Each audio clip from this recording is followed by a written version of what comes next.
this is Julie. Welcome back to my channel. Today we're going to talk about things I wish I would have known before I became a parent. I think the most simplistic thing to know is that you're not going to get it right every time. Sometimes you might get it wrong. Sometimes you might get it right. Sometimes you might get it in the middle. That's just, how it is. And it's funny because as much as you say, like, there may be some things that you disagree with growing up, like how your parents parented you. And I would say under normal circumstances, because of course, if you grew up in an abusive household, you wouldn't want to abuse your children or want them to go through that. But I think even in the best of the circumstances, we just naturally, you want to protect your children. You want the best for them. You want them to know that they're loved. But I think unfortunately, there's a thing called transgenerational behavior. So, you may have said, like I just said, oh, I don't want to do that with my kids when I have children. But unfortunately, you end up doing certain things with your children just out of learned behavior. Is really all it is. My mother, she grew up in an abusive household, and of course, she wasn't taught how to communicate properly. Watching her father talk to her mother and her siblings. But my mother tried to do the best she could. I grew up in a very peaceful household. I'm 46, and to this day, I've never heard my parents argue.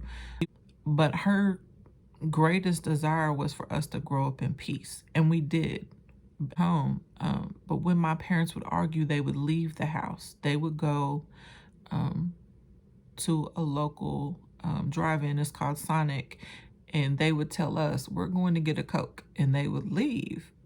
And I didn't know at the time that they were leaving to argue, because my mother did not want us to grow up around that environment, because she grew up in an abusive environment.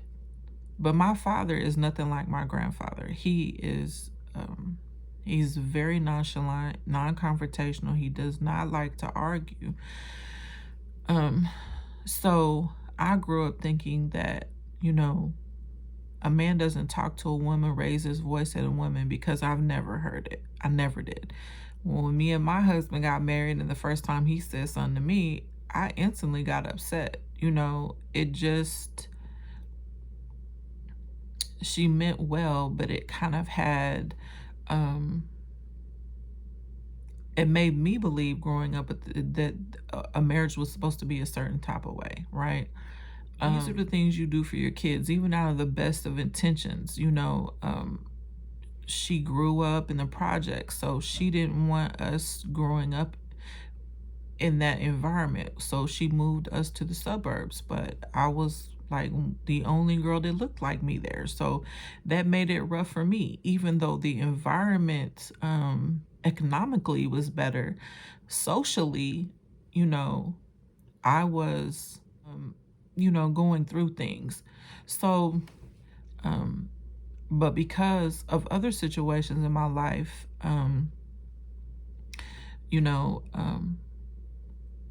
I was raped at 18, and that's a story for another time, but it really made me very paranoid and overprotective of my children, because this person was a so-called friend that did this to me. So I had 3 girls first and then a boy. So I've always been, I guess, super aware and hyper vigilant of trying to protect them and keep them safe. Especially when my ex-husband and I divorced, and I was a single mother, and now I'm a single mother with these girls. And you hear a lot of crazy stuff in the news, and I was always worried about someone touching my daughters or doing something to them. So I really didn't date a whole lot or bring people around them unless, I felt like you were a safe person to have my child around, be around my child. I've made mistakes as a parent, and I think that's the thing that I guess above all, that I would like for you to understand, you're not going to make it every right decision. But I think the best thing that you can do is be humble enough to say, I made the wrong decision. I'm sorry, you know, and then work on doing it right the next time. You know, you're a human being. You're still a person outside of being a parent. But I think this is why it's so important to look at the person that you're having a child with, and their family. These are important things because when I met my ex-husband, he was in college. He was home from college working. He was also working on going to barber college as well. So he didn't have any kids. And, you know, I was like, oh, well, you know, he's got some goals and he's trying to do something with his life. He's not just, you know, out here hanging out, you know, and just doing whatever. That's not what he was doing at the time. And, you know, his people, they're good people. So, you know, if you are considering having a child with somebody, you need to consider who you're going to be connected to and who your children are going to be connected to for the rest of it. Come with instructions, and it's not easy all the time. You know, there's a fine line between trying to guide a child in the way they need to go and you making sure that they're safe and, you know, laying down rules. You know, you have to be careful not to break their spirit. And I think you have to just be careful to know, like, where your children, what they have a desire to do, you know, and trying to help them get there and be supportive of that. You are your child's first teacher. So put in them the things that you want them to excel at, you know, and be careful about who you choose to have a child with, because you're going to have to deal with this person. So I guess I would say communication and humility are probably one of the two key things that you can have with your children. And parents, I also want to say this. As much as you tell them the right thing to do, show them the right thing to do, I also want you to understand that their friend group, their social group, has a lot of influence on them. Just because they choose to do something that is outside of what you've taught them to do does not mean they're a bad kid.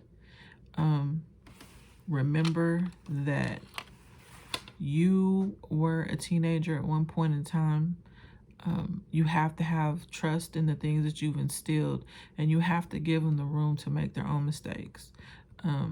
Now, repeated behavior over and over, doing the same thing, that's a problem. Mistakes are normal and natural. All kids are going to make those. But talk to them. Talk about it. You know, remember, you know, that you're there to help them work through their mistakes and learn better, you know. And like I said, if a kid's just not listening to you and they're doing the same thing over and over, that's a whole different story for a whole nother video.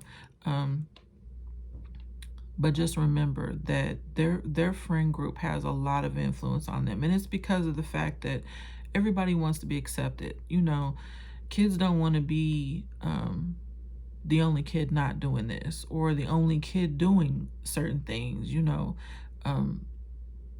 I think the thing is instilling enough in them to understand that it's okay to be an individual. It's okay to have, to think outside the box, to not do what everybody else does. Give them examples of people who are successful, because most people they didn't follow what everybody else was doing. They're trendsetters. I guess those are the only things I could think of right now. If you have any other questions, leave some your questions in the comments, and I will definitely respond. As always, if you think no one cares, I do. Go outside and make someone smile today.